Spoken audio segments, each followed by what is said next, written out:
The utility of the Union as a safeguard against domestic faction and insurrection. This one is authored again by Alexander Hamilton. A firm union will be of the utmost moment. A firm union will be of the utmost moment to the peace and liberty of the states as a barrier against domestic faction and insurrection. It is impossible to read the history of the petty republics of Greece and Italy without feeling sensations of horror and disgust at the distractions with which they were continually agitated, and at the rapid succession of revolutions by which they were kept in a state of perpetual vibration between the extremes of tyranny and anarchy.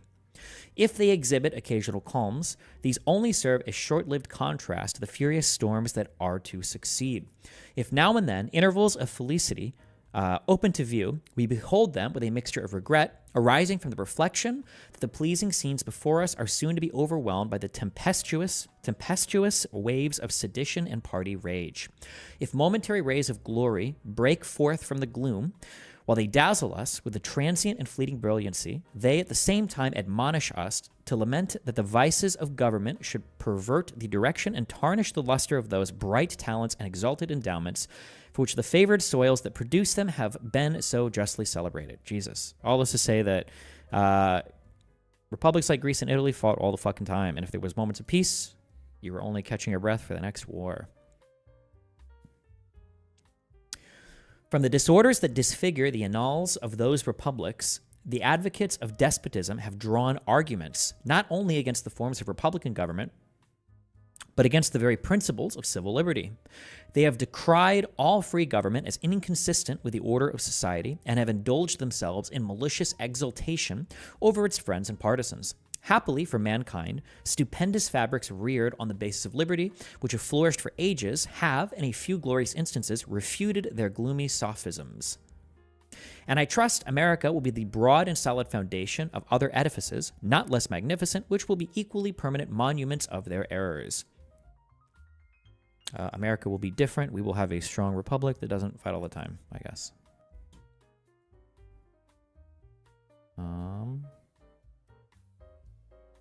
Okay. But it is not to be denied that the portraits they have sketched of Republican government were just copies of the originals from which they were taken. If it had been found impracticable to have devised models of a more perfect structure, the enlightened friends to liberty would have been obliged to abandon the cause of that species of government as indefensible. The science of politics, however, like most other sciences, has received great improvement.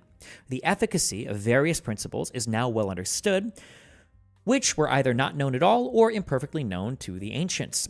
The regular, basically saying that, like, government has existed, and sure, republics have been fucked in the past. However, we can learn from those republics, and we will, and we'll do that and make a more perfect government.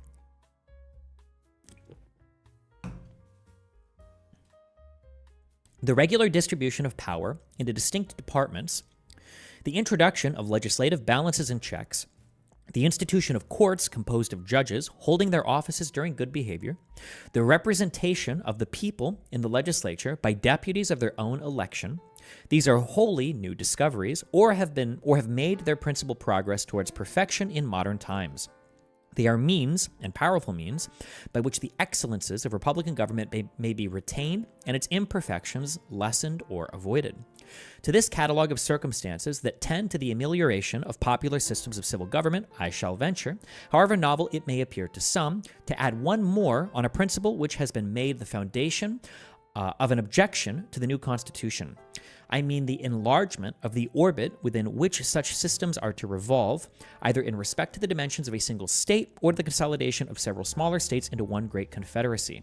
The latter is that which immediately concerns the object under consideration. It will, however, be of use to examine the principle in its application to a single state, which shall be attended to in another place.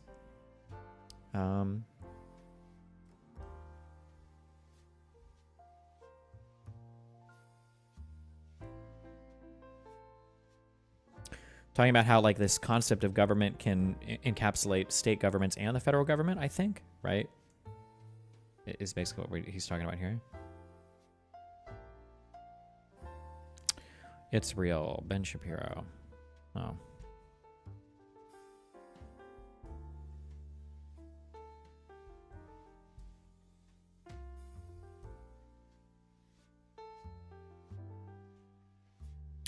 Hi, I'm a political asylum seeker since 2016. I'm still in the process, so I'm fucked after the election. I have a few thoughts about how oligarchs are taking over the U.S., particularly about Twitch and Bezos. Please hit me up if you want to chat. Sure thing, buddy.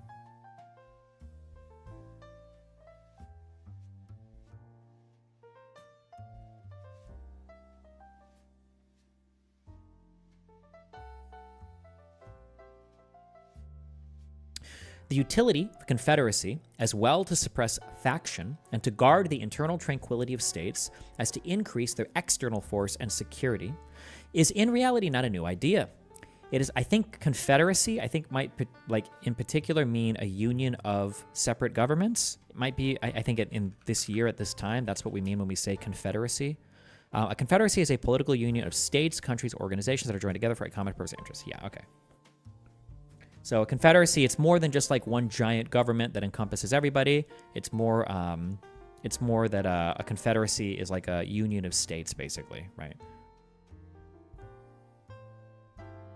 It has been practiced upon in different countries and ages and has received the sanction of the most approved writers on the subject of politics.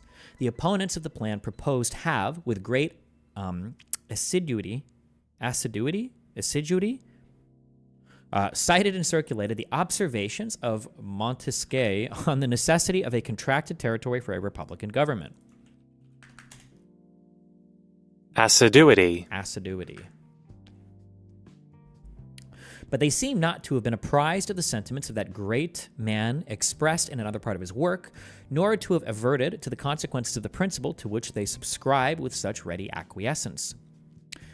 When Montesquieu, I don't know how to pronounce this fucker's name.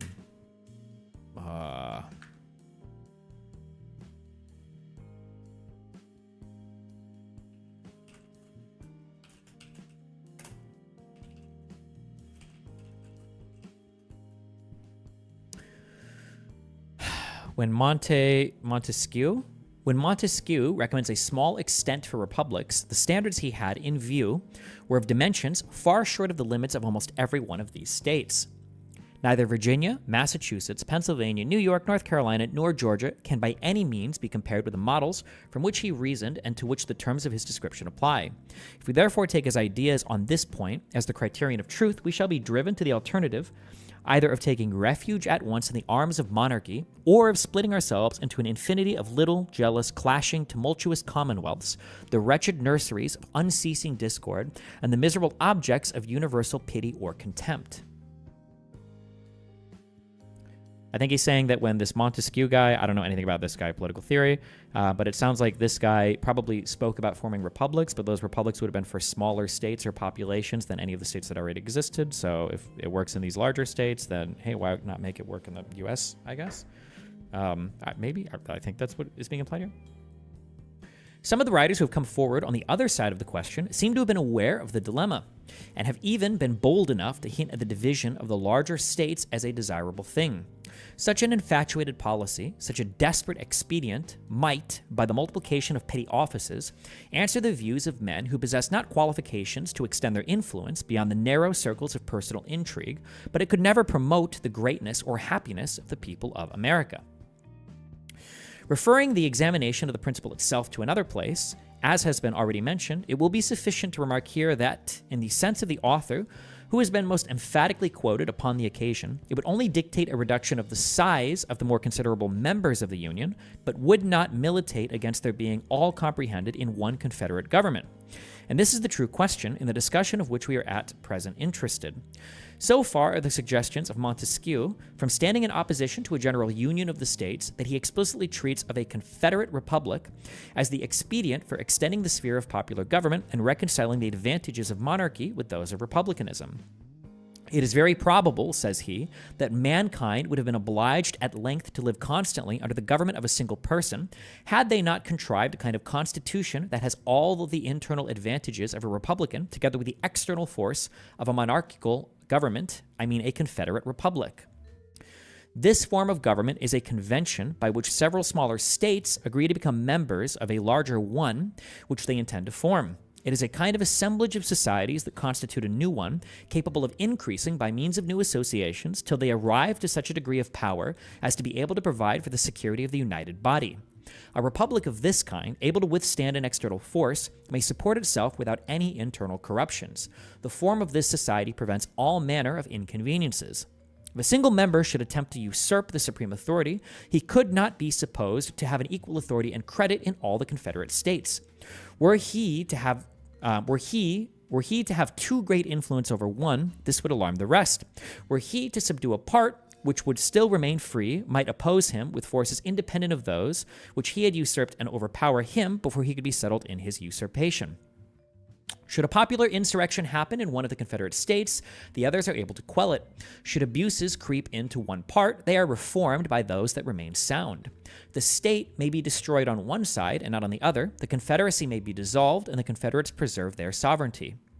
As this government is composed of small republics, it enjoys the internal happiness of each, and with respect to its external situation, it is possessed by means of the association of all the advantages of large monarchies. So basically, I think that what they're trying to balance out is that, like, it sounds like, and again, my world history and U.S. history around this time period especially is not really that great, but it sounds like, I guess at this time when people talk about republics are kind of like these small city-states, or like they're just not like huge countries. Your big countries are your monarchies, right? Your kings with all this land or whatever. And it's like, okay, well, how do we do like republics but have like all the power of like large, kingdoms that are ruled by monarchies? And so, well, what if we just take republics and we make republics out of the republics, right? That would be sick. We could just have all the republics make a big republic, and that could have like all the strength and power of a monarchy while still affording us all of the protections and freedoms of like the civil protections and freedoms of a republic, is essentially what they're like arguing about, or what he's kind of going back and forth about here.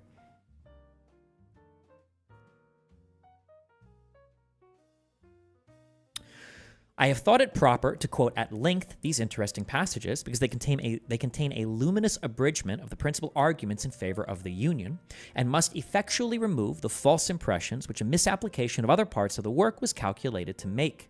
They have, at the same time, an intimate connection with the more immediate design of this paper, which is to illustrate the tendency of the Union to repress domestic faction and insurrection. A distinction, more subtle than accurate, has been raised between a confederacy and a consolidation of the states.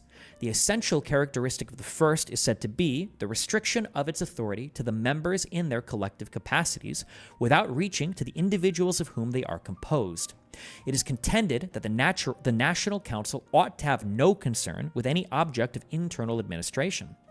An exact equality of suffrage between the members has also been insisted upon as a leading feature of a Confederate government. These positions are, in the main, arbitrary. They are supported neither by principle nor precedent. Basically, what he's talking about up here is there's a difference between just making a giant government and a government of governments, right? The government of governments would be people from Nebraska and from Iowa and from California. Well, here it would be Virginia, Georgia, whatever, would come together, and they would only be concerned with the United States of America. They're the federal government, and they're only concerned with the health and safety and security of the federal state, the United States of America. And so they'd only worry about federal administration. And it would be the state governments that would deal with state issues, right? So there's a difference between a confederacy of the states into a republic that represents republics versus a consolidation of all the states into one singular government that's trying to administer to all the individual people from a federal government, right? It has indeed happened that governments of this kind have generally operated in the manner which the distinction taken notice of supposes to be inherent in their nature, but there have been in most of them extensive exceptions to the practice, which serve to prove, as far as example will go, that there is no absolute rule on the subject. And it will be clearly shown in the course of this investigation that as far as the principle contended for has prevailed, it has been the cause of incurable disorder and imbecility in the government.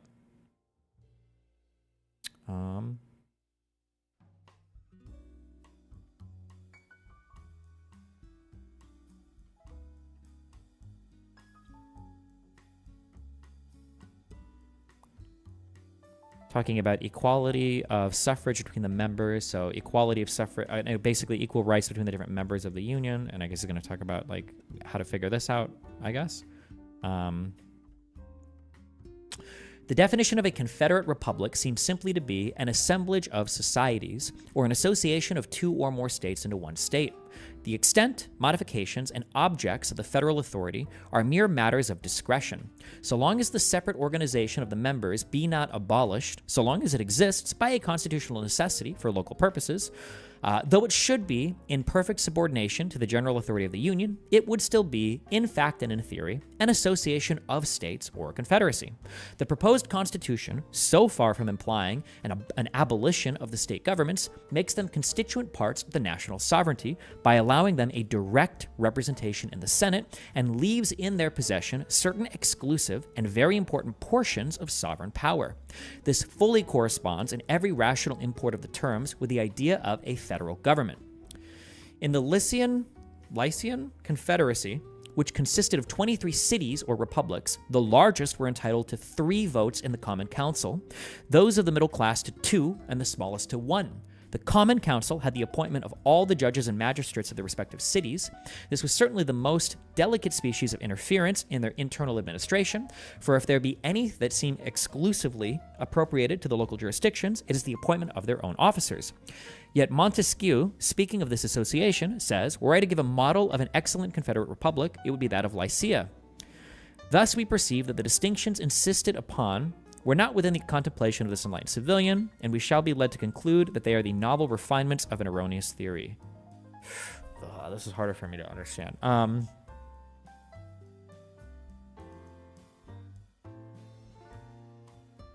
So here is an issue that he's talking about with, I don't know with this Lycia, I don't know anything about this history, but it sounds like Lycia had a confederacy that had basically a federal government, their confederacy. However, this common council was apparently appointing people inside the cities, which is a delicate species of interference in their internal administration. It'd be the same as like Congress appointing judges in a state instead of federal judges, which I imagine he would say is bad, right?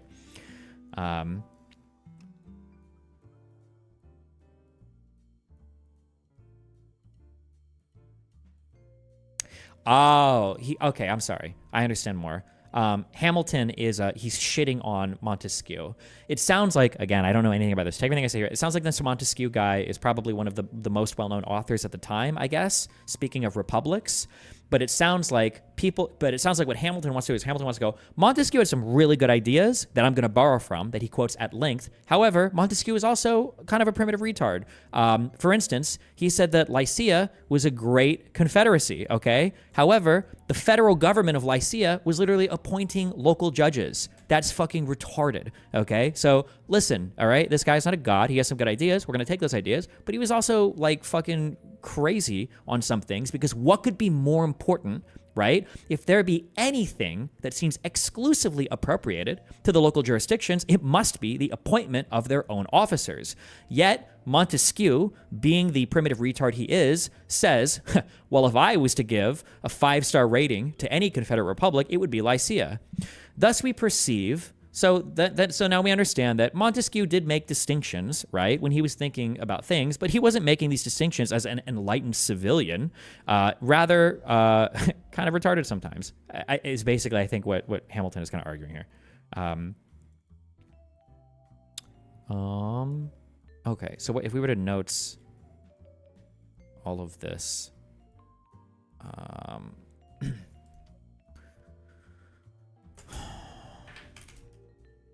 Hamilton quotes at length from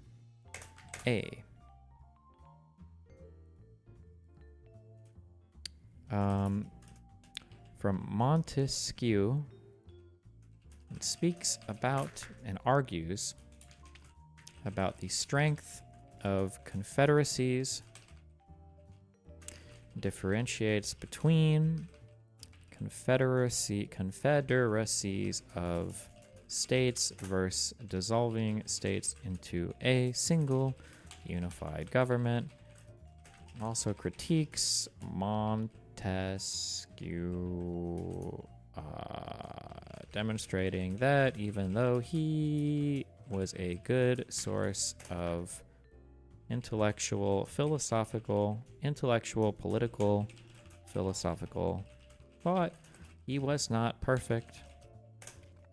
So the framers of the new Constitution had the ability to improve upon some of his ideas. Okay. Good enough. Okay.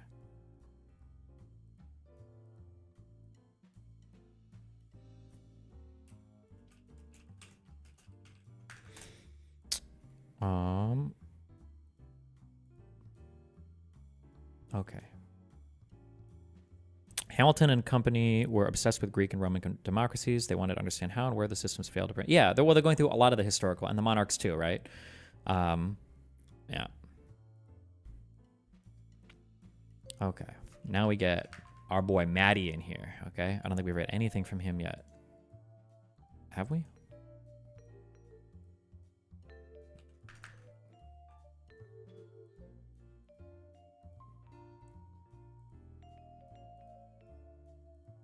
Nope. Just Hamilton and John Jay.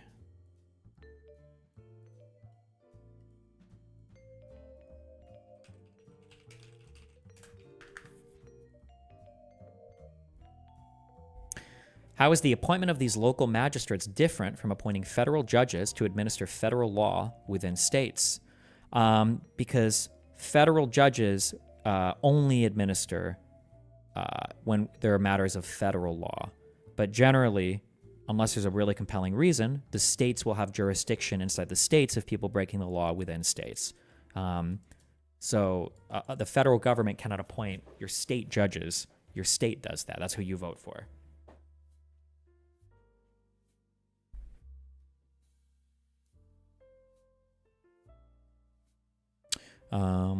A lot of what is being written is in response to historical events and Locke and Hobbes. Yeah, there's all these nerds. If you want to read their shit, would probably give you more context as well. But we don't have time to read the source of every single thing ever from the fucking pyramids onwards. Okay. James Madison.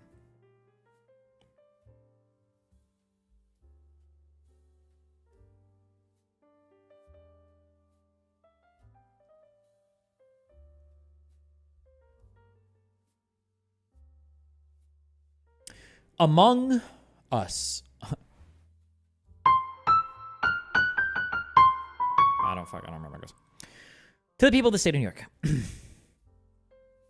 Among the numerous advantages promised by a well-constructed union, none deserves to be more accurately developed than its tendency to break and control the violence of faction.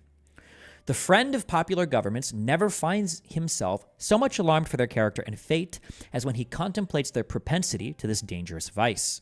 He will not fail, therefore, to set a due value on any plan which, without violating the principles to which he is attached, provides a proper cure for it. So basically, how do we stop factions and breaking down without taking away all of our rights? The instability, injustice, and confusion introduced into the public councils have, in truth, been the mortal diseases under which popular governments have everywhere perished, as they continue to be the favorite and fruitful topics from which the adversaries to liberty derive their most specious declamations. The valuable improvements made by the American constitutions on the popular models, both ancient and modern, cannot certainly be too much admired, but it would be an unwarrantable partiality to contend that they have as effectually obviated the danger on this side as was wished and expected.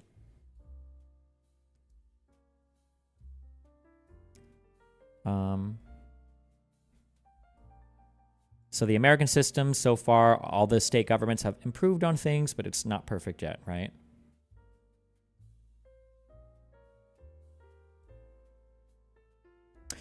Complaints are everywhere heard from our most considerate and virtuous citizens, equally the friends of public and private faith, and of public and personal liberty, that our governments are too unstable, that the public good is disregarded in the conflicts of rival parties, and that measures are too often decided not according to the rules of justice and the rights of the minor party, but by the superior force of an interested and overbearing majority.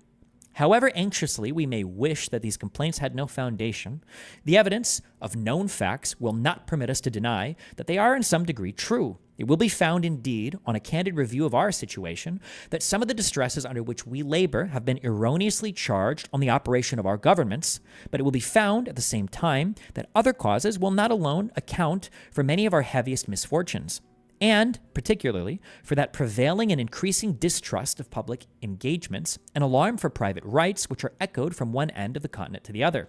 These must be chiefly, if not wholly, effects of the unsteadiness and injustice with which a factious spirit has tainted our public administrations. basically, like, if we're being honest with ourselves, there's some issues. We got to fix it, I think. Right? By a faction, I understand a number of citizens, whether amounting to a majority or a minority of the whole, who are united and actuated by some common impulse of passion or of interest adverse to the rights of other citizens or to the permanent and aggregate interests of the community. These are two methods of curing the mischiefs of faction, the one by removing its causes, the other by controlling its effects. There are again two methods of removing the causes of faction. The one by destroying the liberty which is essential to its existence, and the other by giving to every citizen the same opinions, the same passions, and the same interests. It could never be more truly said than of the first remedy that it is worse than the disease.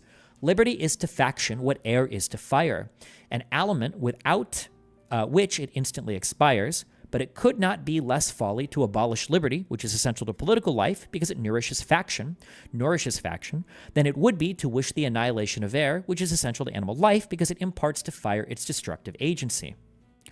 The second expedient is as impracticable as the first would be unwise. As long as the reason of man continues fallible and he is at liberty to exercise it, different opinions will be formed. As long as the connection subsists between his reason and his self-love, his opinions and his passions will have a reciprocal influence on each other, and the former will be objects to which the latter will attach themselves. So he's saying, like, how do we get rid of factions? Well, there's two ways to do it. We can either get rid of the reasons for why people have different opinions, or we can just make sure everybody has the same opinion. So to get rid of why people might have different opinions, like the causes of faction, we would have to eliminate all liberty and basically crack down. And, like, obviously we can't do that. It'd be horrible.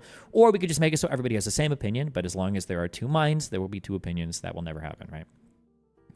The diversity in the faculties of men from which the rights of property originate is not less an insuperable obstacle to a uniformity of interests.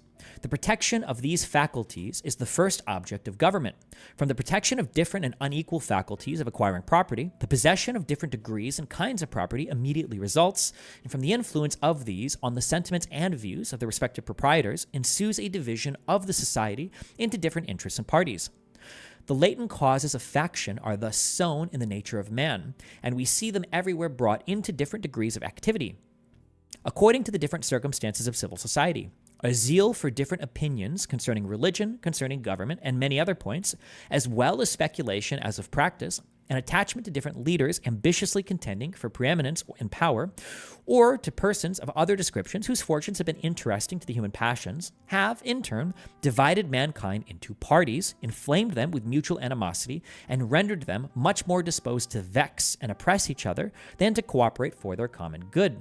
So strong is this propensity of mankind to fall into mutual animosities that where no substantial occasion presents itself, the most frivolous and fanciful distinctions have been sufficient to kindle their unfriendly passions and excite their most violent conflicts. Basically, people will always faction against each other, even when there's no reason to faction each other. People will faction against each other because that's just what people do. But the most common and durable source of factions has been the various and unequal distribution of property. Those who hold and those who are without property have ever formed distinct interests in society. Those who are creditors and those who are debtors fall under a like discrimination. A landed interest, a manufacturing interest, a mercantile interest, a moneyed interest, with many lesser interests, grow up of necessity in civilized nations and divide them into different classes, actuated by different sentiments and views. The regulation of these various and interfering interests forms the principal task of modern legislation and involves the spirit of party and faction in the necessary and ordinary operations of the government. No man is allowed to be a judge in his own cause, because his interest would certainly bias his judgment and, not improbably, corrupt his integrity. With equal, nay, with greater reason, a body of men are unfit to be both judges and parties at the same time. Yet what are many of the most important acts of legislation, but so many judicial determinations, not indeed concerning the rights of single persons, but concerning the rights of large bodies of citizens? And what are the different classes of legislators, but advocates and parties to the causes which they determine? Is a law proposed concerning private debts? It is a question to which the creditors are parties on one side and the debtors on the other. Justice ought to hold the balance between them, yet the parties are and must be themselves the judges, and the most numerous party, or in other words, the most powerful faction, must be expected to prevail. Shall domestic manufacturers be encouraged, and in what degree, by restrictions on foreign manufacturers? Are questions which would be differently decided by the landed and the manufacturing classes, and probably by neither with a sole regard to justice and the public good. The appointment, basically, we're just talking about how, like, obviously we all have to make decisions about ourselves in society, but we are ourselves. So how can we exercise judgment over ourselves when our judgment would surely be biased, and a biased and corrupt judgment would lead to unjust decisions, basically, right?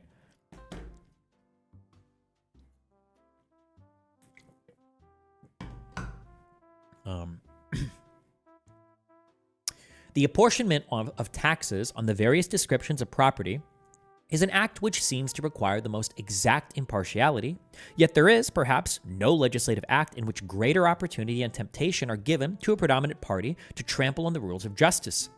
Every shilling with which they overburden the inferior number is a shilling saved to their own pockets. It is in vain to say that enlightened statesmen will be able to adjust these clashing interests and render them all subservient to the public good. Enlightened statesmen will not always be at the helm, nor in many cases can such an adjustment be made at all without taking into view indirect and remote considerations, which will rarely prevail over the immediate interest which one party may find in disregarding the rights of another or the good of the whole. We can't rely on just good politicians to fix this, so my guess is he's going to make an argument for structure, right? The interference to which we are brought, that the causes of faction cannot be removed, and that relief is only to be sought in the means of controlling its effects. If a faction consists of less than a majority, relief is supplied by the Republican principle, which enables the majority to defeat its sinister views by regular vote. It may clog the administration, it may convulse the society, but it will be unable to execute and mask its violence under the forms of the Constitution. When a majority is included in a faction, the form of popular government, on the other hand, enables it to sacrifice to its ruling passion or interest both the public good and the rights of other citizens. So basically saying that, like, well, if the minority is trying to do bad things, then the majority defeats it. Easy. But when the majority is trying to do bad things, popular government makes it so the majority can do really bad things, like slavery, which they would go on to do. To secure the public good and private rights against the dangers of such a faction, and at the same time to preserve the spirit and the form of popular government, is then the great object to which our inquiries are directed. Let me add that it is the great desideratum by which this form of government can be rescued from the opprobrium under which it has so long labored and be recommended to the esteem and adoption of mankind. Jesus. Desideratum. Desideratum. Desideratum. Desideratum. It is the great need by which this form of government can be rescued from the opprobrium. Opprobrium. Harsh text or sister. It's long labored and be recommended to the esteem and adoption of mankind. Okay. Jesus. By what means is this object attainable?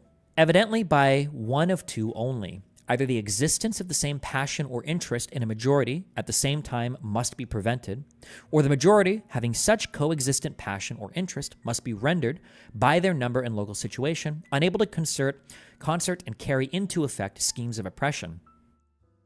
If the impulse and the opportunity be suffered to coincide, we well know that neither moral nor religious motives can be relied on as an adequate control. They are not found to be such on the injustice and violence of individuals, and lose their efficacy in proportion to the number combined together, that is, in proportion as their efficacy becomes needful.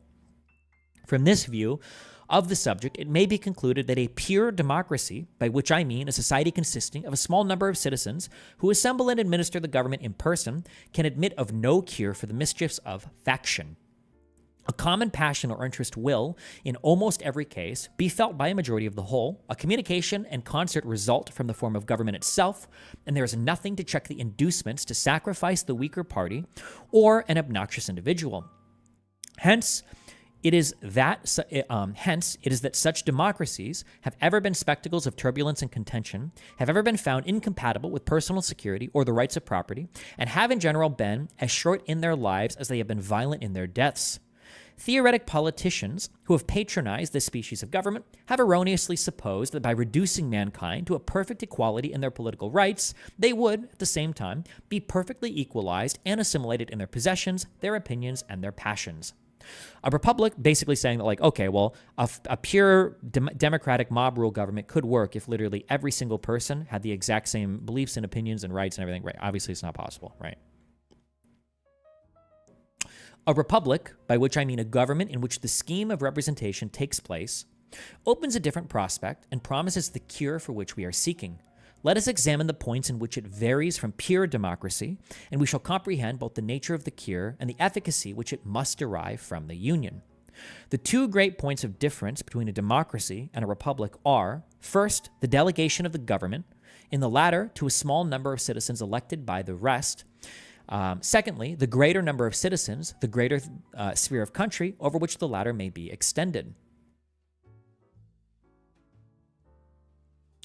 The effect of the first difference is, on the one hand, to refine and enlarge the public views by passing them through the medium of a chosen body of citizens whose wisdom may best discern the true interests of their country, and whose patriotism and love of justice will be least likely to sacrifice it to temporary or partial considerations.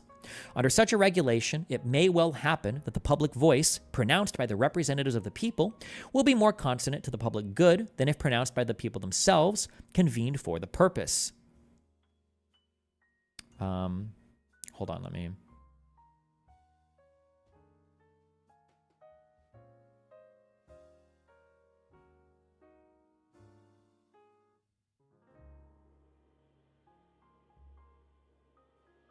So the first argument is that a representative, like a republic, is going to be a bit tempered by public opinion because it's a smaller number of people making a decision. They might not all be necessarily impassioned like all of their constituents would be, I guess.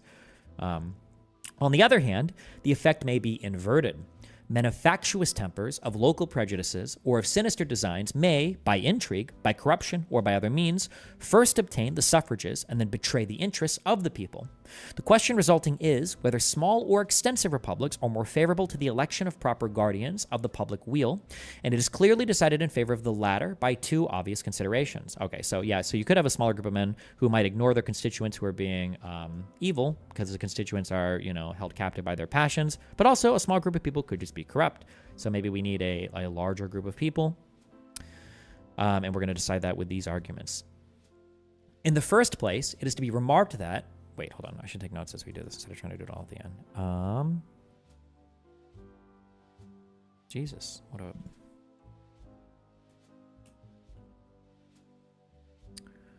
Hamilton argues in favor of...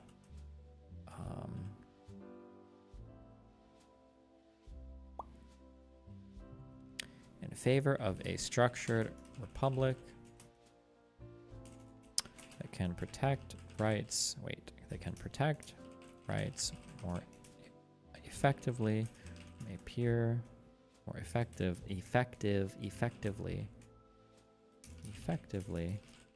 than a pure democracy, and explores some of the arguments against.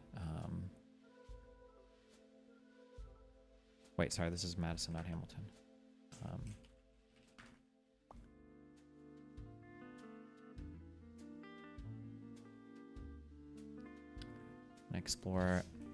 Explores means by which peoples,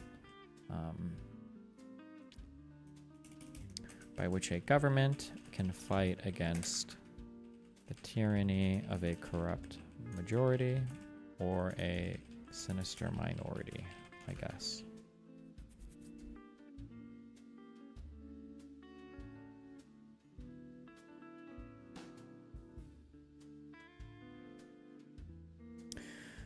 In the first place, it is to be remarked that, however small the republic may be, the representatives must be raised to a certain number in order to guard against the cabals of a few, and that, however large it may be, they must be limited to a certain number in order to guard against the confusion of a multitude. Hence, the number of representatives in the two cases not being in proportion to that of the two constituents, and being proportionally greater in the small republic, it follows that, if the proportion of fit characters be not less in the large than in the small republic, the former will present a greater option and consequently a greater probability of a fit choice. Hence, the number of representatives in the two cases not being in proportion to that of the two constituents and being proportionally greater. Small republic, it follows that if the proportion of fit characters be not less in the large, the former will present a greater option and consequently a greater probability of a fit choice. Okay, so it's talking about how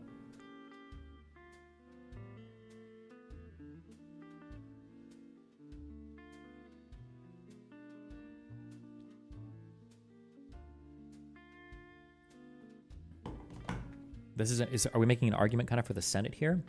The number of representatives in the two cases not being in proportion to that of the two constituents and being proportionally greater in the small republic. That if you have a confederacy of republics, you want to have the small republic will be proportionally greater in representation. It follows that if the proportion of fit characters be not less in the large, small the former present a greater option, a greater probability of a fit choice. Okay, I think, maybe, right? No, wait. It's the number of representatives in the two cases not being in proportion to that of the two constituents. It follows that if the proportion of fit characters be not less than the large than the former.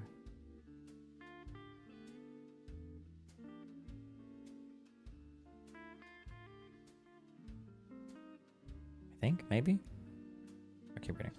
In the next place, as each representative will be chosen by a greater number of citizens in the large than in the small republic, it will be more difficult for unworthy candidates to practice with success the vicious arts by which elections are too often carried, and the suffrages of the people being more free will be more likely to center in men who possess the most attractive merit and the most diffuse and established characters. Oh, I think it might be talking about the fitness also of like larger states will elect better people because they have more people to choose from, I think, as well, right? It must be confessed that in this, as in most other cases, there is a mean on both sides of which inconveniences will be found to lie. By enlarging too much the number of electors, you render the representatives too little acquainted with all their local circumstances and lesser interests, as by reducing it too much, you render him unduly attached to these and too little fit to comprehend and pursue great and national objects. The federal constitution forms a happy combination in this respect, the great and aggregate interests being referred to the national, the local, and particular to the state legislatures. The other point of difference is the greater number of citizens and extent of territory which may be brought within the compass of Republican than of Democratic government, and it is this circumstance principally which renders factious combinations less to be dreaded in the former than the latter. Hold on. The greater number of citizens and extent of territory which may be brought within the compass of Republican than of Democratic government, and it is this circumstance principally which renders factious combinations less to be dreaded in the former than in the latter. So you can bring more and more citizens and states into like this Republican form of government because you're not just enlarging massively the size of a single state, I'm guessing, basically. The smaller the society, the fewer probably will be the distinct parties and interests composing it. The fewer the distinct parties and interests, the more frequently will a majority be found of the same party, and the smaller the number of individuals composing a majority, and the smaller the compass within which they are placed, the more easily will they concert and execute their plans of oppression. Extend the sphere, and you take in a greater variety of parties and interests, you make it less probable that a majority of the whole will have a common motive to invade the rights of other citizens, or if such a common motive exists, it will be more difficult for all who feel it to discover their own strength and act in unison with each other. Besides other impediments, it may be remarked that where there is a consciousness of unjust or dishonorable purposes, communication is always checked by distrust in proportion to the number whose concurrence is necessary. Bigger, obviously larger bodies with larger representation is probably less a chance of being corrupt than super small bodies, I guess, right? Hence, it clearly appears that the same advantage which a republic has over a democracy in controlling the effects of faction is enjoyed by a large over a small republic, is enjoyed by the union over the states composing it. Does the advantage consist in the substitution of representatives whose enlightened views and virtuous sentiments render them superior to local prejudices and schemes of injustice? It will not be denied that the representation of the Union will be most likely to possess these requisite endowments. Does it consist in the greater security afforded by a greater variety of parties against the event of any one party being able to outnumber and oppress the rest? And in equal degree, does the increased variety of parties comprised within the Union increase the security? Does it in fine, consist in the greater obstacle opposed in the concert and accomplishment of the secret wishes of an unjust and interested majority. Here again, the extent of the union gives it the most palpable advantage. The influence of factious leaders may kindle a flame within their particular states, but will be unable to spread a general conflagration